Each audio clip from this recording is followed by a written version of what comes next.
ગીર સોમનાથ જિલ્લામાં 153 ગ્રામ પંચાયતોની ચૂંટણીને લઈને ગતરોજ 28 મેથી આદર્શ આચાર સંહિતાનો અમલ શરૂ થયો છે.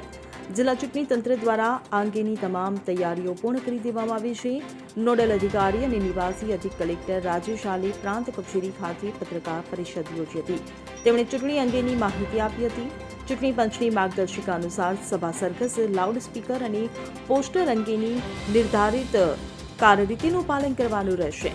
જિલ્લા કક્ષાએ નોડલ અધિકારીઓની નિમણૂક કરવામાં આવી છે. તેઓ ચૂંટણી પ્રક્રિયા શાંતિપૂર્ણ રીતે સંપન્ન થાય તે માટે કાર્યરત રહેશે.